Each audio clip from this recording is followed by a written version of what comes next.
Tranche de vie, une émission proposée par JF.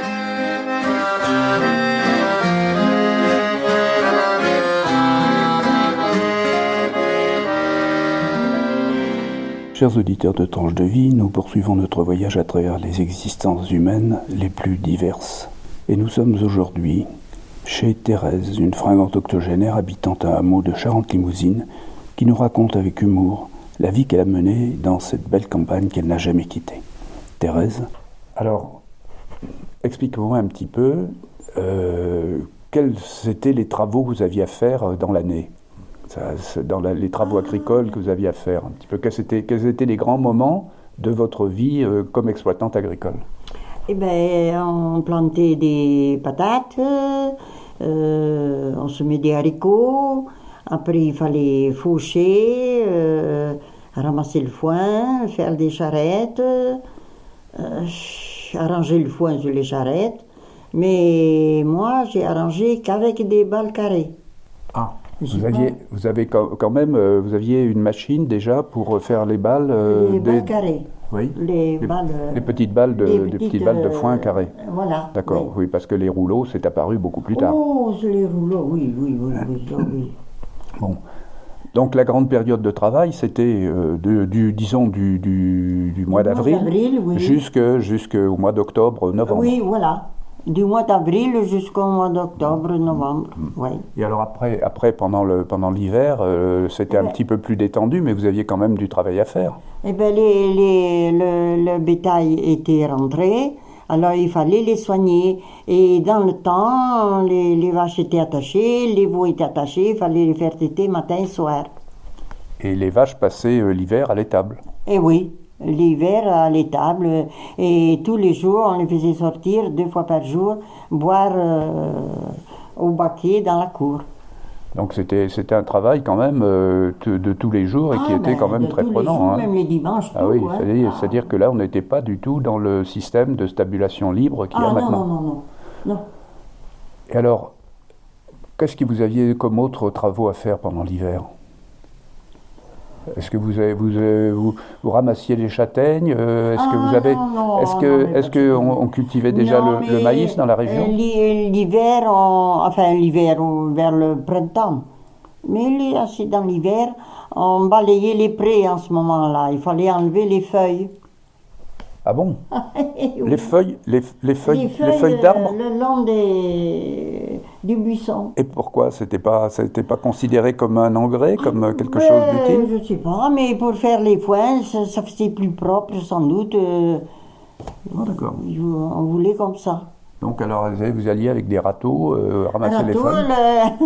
Un balai, le balai, je sais pas comment c'était que ça s'appelait, je sais plus. Le balai nageon. Des balais en nageon, des râteaux, des choses comme ça? Il y avait le râteau, mais il y avait le balai avec des épines, là. Oui. Des balais en nageon. C'est pas des ajoncs. Non, c'est des balais en épines blanches, là, l'aubépine. Oui, un genre d'aubépine, quelque chose comme ça, oui. D'accord. J'aimais ça, moi. Ah, vous aimiez ça? Non, vous avez pas l'air d'aimer beaucoup ça. Oui, j'aimais ça, parce qu'on le faisait avec ma mère. Enfin, toutes les deux, tant qu'elle a pu, elle m'aidait à faire ça. Et dites-moi, il y a une chose que je voudrais vous demander aussi. Est-ce qu'il y avait de l'entraide entre les gens, les exploitants, par exemple, s'il fallait faire des travaux très lourds, très importants? Non, chacun faisait sa sienne. Chacun faisait son son travail dans sa propre exploitation. Oui. Mais il y avait bien quand même des occasions où les gens se rencontraient. Oh, ben oui, mais là, je m'en souviens pas. Et quand même, il y avait les occasions familiales, les mariages, les baptêmes, les choses comme ça. Et puis, oui. Est-ce qu'il y avait une fête dans le petit village? Est-ce qu'il y avait une fête patronale une fois par an? Non, dans le village, pas le hameau, le village. Dans le bourg, hein? Oui, le bourg, voilà. Ben oui, il y avait des balles de temps en temps. Oui. Et quand j'étais jeune, qu'il y avait des balles partout, j'y allais et je dansais. Et vous alliez au bal? Bon, ça c'est bien, mais vous alliez au bal à pied alors? Ah non, en vélo. Ah, en vélo, d'accord. On allait à Sury, Cherves, Massignac, Lézignac, il n'y en avait pas beaucoup, mais enfin... Sury, Massignac, Lézignac, Ouais. tout ça, ce Oh, sont des Lézignac, villages qui sont au moins à 6 ou 8 ou 10 kilomètres. Oui, oui. Donc vous partiez le soir et puis vous, Ah non, vous rentriez non, dans la nuit? Non, non, non, non, non. On y allait le jour. Vous allez le jour. Le jour. Ouais. Et le soir, on y allait avec nos mamans. Ah d'accord. À pied. Allez. À pied. Ah, À pied. ah, On quand- allait jusqu'à Sury à pied. Quand, à Cherves. Quand vous y alliez la nuit, le soir, vous y alliez avec la maman Oui. qui vous accompagnait et à ce moment-là, vous alliez à pied. À pied, oui. Bah dites donc, il fallait aimer danser. Hein. Alors la maman, elle... Eh bien, elle était assise. Elle était assise. Qui regardait danser ses filles. Voilà, d'accord. Et puis en même temps, elle surveillait qu'il n'y avait pas trop de matous qui tournaient autour. Ah ben, on en avait quelques-uns. Ouais, mais ouais. ils nous faisaient danser. Bon, c'est bien, c'est bien. Alors vous dansiez des valses, des polkas. Ah oui, oui, des tangos, des rumbas, oh là des là. javas. Très bien. Oh là! Oh là là! Alors c'était quand même le bon temps, quand même. Ah oui, ah tout à fait, tout à fait. Est-ce que vous avez l'impression que les gens savaient mieux s'amuser que maintenant? Oui, ils savaient mieux s'amuser que maintenant. Maintenant, c'est que de la bagarre. Dans le temps, on ne voyait pas ça au bal. Personne ne se chimaillait pour rien. Même pas pour les belles filles. Non, non, non, non, non. Chacun faisait danser ce qu'il voulait, et puis voilà. Et à la polka des dames, on allait chercher celui qu'on voulait. D'accord, d'accord. Alors maintenant, il y a des bagarres comme ça dans les bals des villages? Et il y en a. C'est souvent, mais vous le voyez bien sur le journal. Ah bon, ça c'est... moi, non, je lis pas trop la presse là, je ne savais pas qu'il y avait des bagarres encore comme ça. Mais alors, dites-moi un petit peu maintenant, bon, vos fils sont devenus grands, vous les avez élevés, Oui, ils sont partis chacun de leur côté, Oui. vous avez des petits-enfants oui, j'en ai 3. et des arrière-petits-enfants? Euh, eh ben, mais j'ai... Alors, vous me faites tromper. Les petits-enfants, c'est les enfants de vos enfants. Hein? Mais, eh ben, il y en a 3. Et les enfants, eh ben, Michel en a un. ils ont commencé à avoir des enfants aussi. Oui, mais ils en ont, Serge en a 2, Oui. et Michel en a un, ça fait 3. Voilà, voilà. Et Serge, le sien, en a 2, et celui de Michel en a un, ça fait 3. Donc vous avez 3 petits-enfants et vous avez 3 arrière-petits-enfants. Voilà. Et qui sont aussi des garçons? Tous des garçons, il n'y a pas de filles dans cette Mais maison. c'est désastreux, ça, c'est une famille de garçons. Il n'y a pas de garçons dans cette maison. Et ça vous satisfait, ça? Ou bien vous auriez voulu avoir des petites filles, des arrière-petites filles? Ben, oui, mais il faut prendre ce qui vient. Hein. Maintenant, Thérèse, est-ce que vous voulez nous dire quelques mots un petit peu de votre vie quotidienne maintenant que vous êtes à la retraite? Vous êtes à la retraite Oui. et votre vie quotidienne, elle se passe ici. Oui, Vous voyez vos enfants régulièrement, oui. mais vous avez un jardin. Ah oui, ben oui, j'ai un jardin, j'ai des tomates, j'ai des haricots que cette année le soleil me brûle tout. Oui, bien sûr, mais ça c'est... Comme vous disiez tout à l'heure, il faut prendre ce qui vient. Ah ben oui, eh ben Mais oui. alors votre jardin, on l'aperçoit là par la porte qui est ouverte. Eh ben oui, Il y a un il petit, est un petit brin de soleil, il y a des fleurs d'abord dans la petite cour devant, Ah, dans la puis, cour, oui, mais et il y en a puis pas dans le jardin. au-delà on aperçoit le jardin de Thérèse. Alors ce jardin, c'est vous qui le faites entièrement? Ah oui, mais c'est le fils de Limoges qui le laboure. Et des fois, il me passe la fraise. Oui. Et après, c'est moi qui plante, enfin qui sème, qui plante semez. tout. Qui semez, alors vous semez, vous faites des patates, vous plantez des patates, Oui. et voilà, et c'est votre... Mais dites donc, vous avez les reins solides hein, pour continuer à jardiner à votre âge. C'est-à-dire que ça me distrait. Oui. Ça me c'est aussi un distrait. plaisir. Ah, alors justement, C'est puisque... un plaisir. Oui. Quand j'ai une minute, je vais aller voir dans le jardin. Et des fois, j'arrache un peu d'herbe, mais ça m'énerve, je laisse tout. Et ben, je reviens. Vous avez de la volaille, vous avez des bêtes? J'ai 6 poules. J'avais des poules, des coqs, même des canards. Le renard est passé un dimanche, il m'a presque tout mangé. Eh ben, Alors, c'est ça alors. Mais malgré tout, vous gardez quand même un petit peu de volaille pour les œufs. j'ai 6 poules et un canard. Voilà. Très bien. Donc, alors, Et de temps en temps, je fais le tour de parce que le fils a une stabule, je fais le tour de la stabule. Quand elles sont rentrées l'hiver, les vaches accréchées me regardent. Je dis oui, vous êtes là, moi aussi. Ouais. Alors, votre fils a une stabulation à proximité parce que votre fils n'habite pas sur place dans le hameau. Il habite à Roumazières. D'accord. Dans une agglomération qui est à une quinzaine de kilomètres à peu près, même à peine. Combien? À peine 15 kilomètres.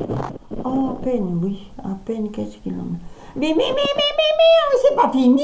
Non, c'est bientôt fini, mais vous avez parlé de distraction tout à l'heure, Thérèse, et vous ne nous avez pas parlé de vos distractions. Alors moi, je sais que vous avez 2 distractions importantes. D'abord, il y a le repas du village, qui se fait une fois par an, le repas de la commune. Oui. Ensuite, ça fait 3 distractions. Ensuite, je sais que vous êtes une très fine cuisinière et vous avez des recettes secrètes. Donc, vous allez nous en donner une. Et en plus, oh non, la recette du chou, on va pas la donner comme ça à la radio parce que tout le monde la copierait après. Mais c'est justement, c'est pas compliqué. Et en plus, vous avez encore une distraction, c'est que vous êtes la reine du loto. Vous jouez au loto. Non, pas la reine, mais enfin, j'aime bien les dimanches aller au loto, le dimanche après-midi. Et vous gagnez très souvent. De temps en temps. Oui. Mais, les lotos, ça se fait dans les villages, à côté, ici, ou dans le bourg, ici. Oh, il y en a un à Mouzon, mais autrement, c'est Roumazières, Fontafie, La Rochefoucauld. Ouh là là, si loin que ça. Donc vous écumez les lotos de toute la région. Quand on vous voit arriver, on dit ça y est, c'est fini, elle est arrivée. Non, mais c'est... Non. De temps en temps, c'est la Lydie qui m'y amène, et quand elle ne peut pas, c'est la Joëlle Clermont qui nous y amène. Voilà. Tout ça, c'est des copines de classe. C'est d'anciennes copines de classe, ou des copines de quand vous étiez plus jeune. Elles n'étaient pas à l'école avec moi, la Lydie. Non. Oh non, elle était à l'école à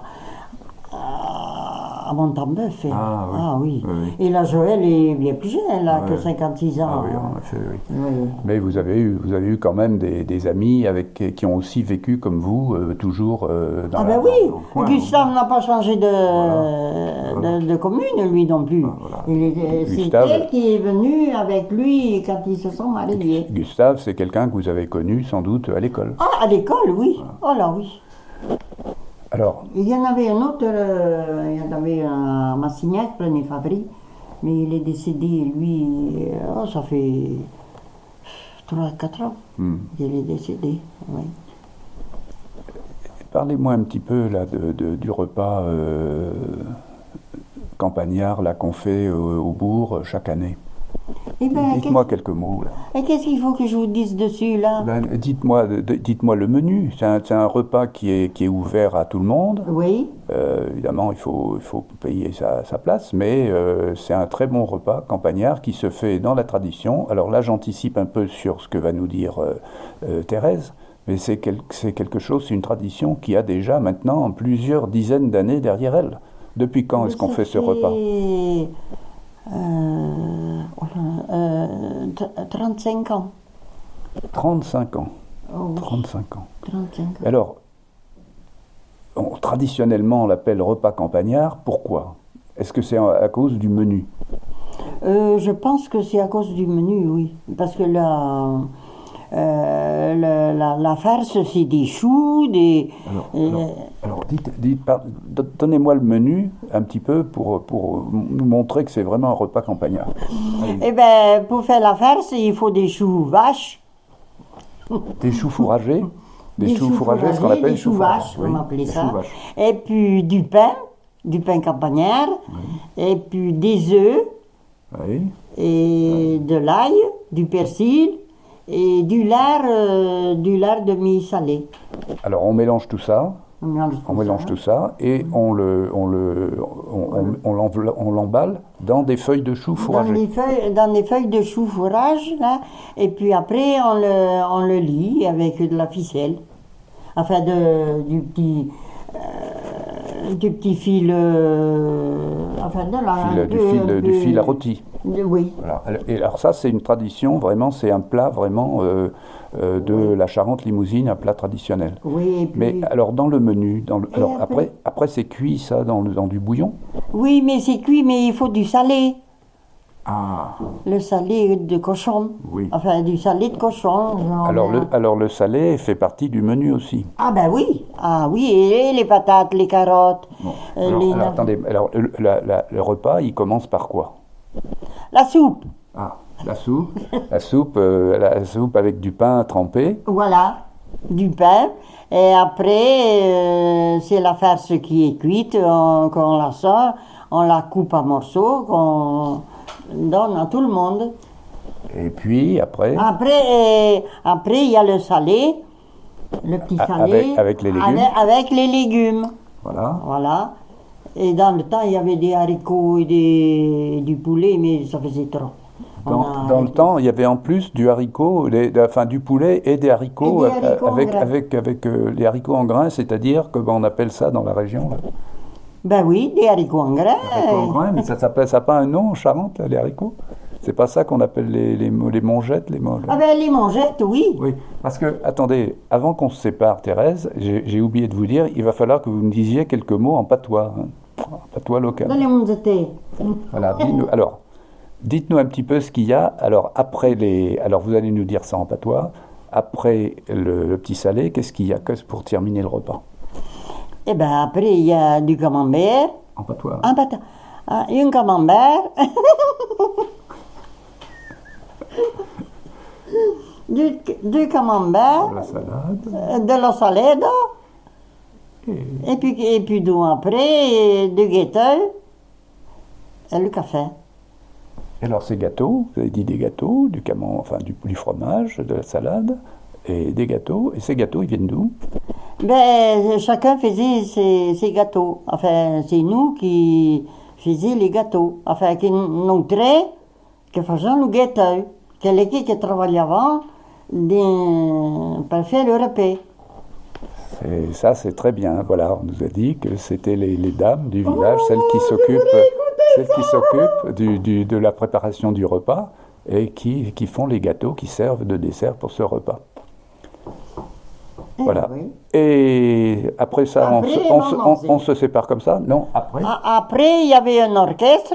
Oui. Et ben, ils jouaient et on allait danser quand on était plus jeune. Mais maintenant, j'y vais pas. Mais il y a toujours l'orchestre, il y a toujours des gens qui dansent. Ah bah oui, il y a toujours un orchestre. Tous les ans, il y a un orchestre et puis les gens se vont danser. Alors dites-moi, je crois que le village, il a actuellement entre un petit peu plus de 130 habitants, ou près de 150 habitants, moins que ça? 130. Oui. Oh oui. 130 habitants, alors qu'il en avait, l'autre jour je regardais un vieux livre, j'ai vu qu'il en avait plus de 600 au début du XXe siècle.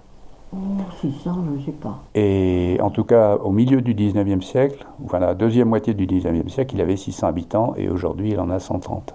Alors, est-ce que ce repas annuel, là, c'est quelque chose qui apporte de la vie au village?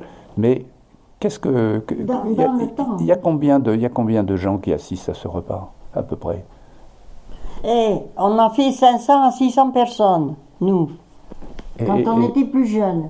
Ah, il y a une dizaine d'années, vous aviez à peu près 5 ou 600 personnes? 10, 15 ans? Oh oui. Oh oui.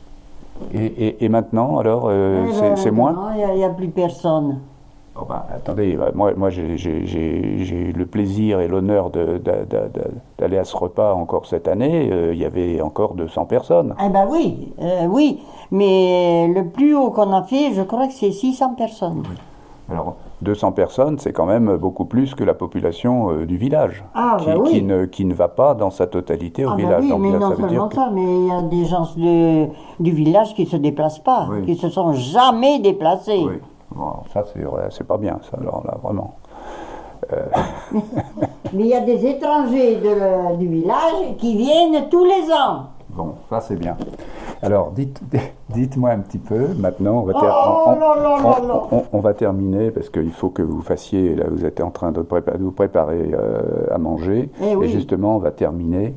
Oui. Je vais vous demander de nous donner votre recette favorite, celle que vous m'avez décrite bien souvent, qui est la recette des moules au jambon. Parce qu'on est dans une région, on n'est quand même pas très loin, la mer est quand même pas très loin, et les gens ici aiment bien de temps en temps manger du poisson, manger des produits de la mer. Ah ben mais moi, bon, le poisson, c'est ordinaire, ça, le poisson. Mais les moules, bon, je les lave bien. Alors, pour que ça soit quand même mieux, vous allez nous donner la recette des moules au jambon en patois. Ah! Alors, les moucliers, quand elles sont partées, bien sûr, les partez, et puis après, je fais mon étier, je mets du jambon, de l'olio et du persil, je mouline bien, je fais passer dans le pelo, et quand il y a un petit fricassat, je mets mes moulets dedans, mes moucliers dedans, je brasse tout et puis c'est prêt. Mais je mets un petit d'huile, je mets un peu de beurre, je mets de l'huile.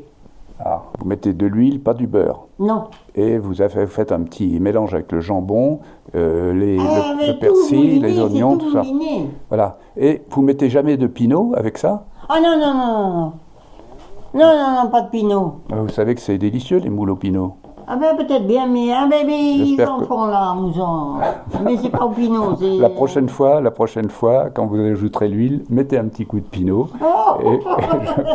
Non, vous verrez que c'est non, très non, bon. non. Non, non, non, je mets que de l'huile, moi, et puis mon hachis, donc bien sûr, mon étier, de mon pelo, le font bien fricassé. Et quand tu vois un petit fricassé, il y a bout de mes bouquets dedans, et puis qui est prêt. Thérèse, je ne vais pas abuser de votre temps plus longtemps. Je vais vous laisser faire la cuisine, Eh ben oui. votre déjeuner. Je vous remercie beaucoup. Je voudrais vous poser une dernière question. Ah, Est-ce Est-ce qu'il va- vous êtes une dame qui rit facilement et vous avez l'air toujours contente. Vous ne vous plaignez jamais. ah bon? Est-ce que vous pensez que vous êtes heureuse, que les choses vont bien? Et je suis heureuse surtout le dimanche pour aller au loto. Après la messe? Ah, oh, la messe, j'y vais pas parce que bon, ça fait un peu loin, il faut que quelqu'un m'y amène, il faudrait qu'il me ramène. Ah bon, non. Donc vous- J'ai vu que j'y allais à la messe, quand il y en avait à Mouzon, j'y allais. Mais... Donc vous donnez la priorité au loto. Ah oui, oui. Parce que celle qui nous y amène, elle me prend devant la porte et le soir, elle me ramène devant la porte. Merci beaucoup Thérèse, merci. Non mais... Et continuez à être, Non mais, à être optimiste. quand ça va être prêt, vous viendrez me le faire. C'est Écoutez. entendu, je vous le promets, je vous le promets. Je vous le promets. On se reverra bientôt. Françoise va se moquer de moi, mais enfin ça fait rien. Pourquoi? Hein, Pourquoi elle se moquerait de vous? elle va dire, eh ben mon Dieu, la Thérèse est belle en affaire. Eh ben... Allez, au revoir Thérèse. Au revoir. J'ai pas pensé de le dire. Dites-moi ce que vous avez oublié. Des fois, le dimanche, on n'était pas mariés aucun. Alors, des fois, quand c'était un peu loin, je disais à Gustave, on me disait à Gustave, si tu prenais ton camion, tu pourrais nous y amener au bal. Oui. Et alors? Et alors, Il obéissait? ah, il le prenait, mais c'est que ses parents, son père ne voulait pas. Ah oui. Il ne voulait pas le voir partir comme ça avec un camion plein de belles filles. Je comprends. Mais il n'y avait pas que des filles, il y avait des garçons. Mais... C'était tout mélangé. C'était le bon temps. Voilà. Dans le temps, c'était le bon temps, comme on dit. Et maintenant, ils se regardent tous de travers, là, les jeunes. Non, vous inquiétez pas, tout va bien. Non. Tout va bien.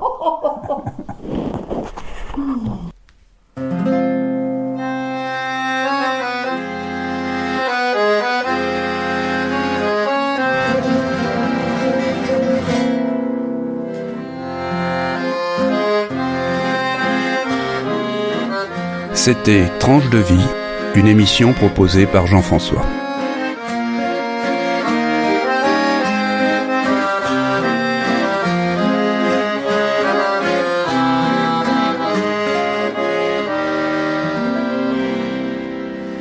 Prends-moi dans tes bras, valse légère, fais-moi tourner jusqu'à me griser, fais-moi donc tourner sous les lumières, je me sens chavirer sous tes baisers.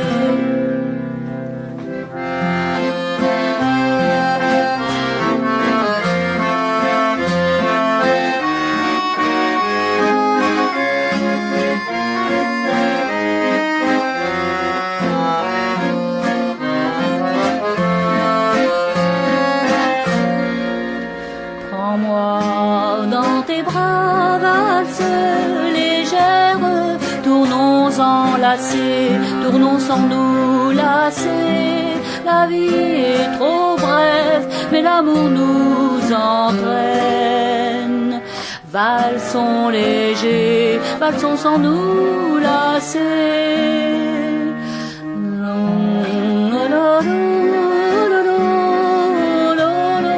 Tournons enlacés, tournons sans nous lasser. La vie est trop brève, mais l'amour nous entraîne. Valsons légers, valsons sans nous lasser.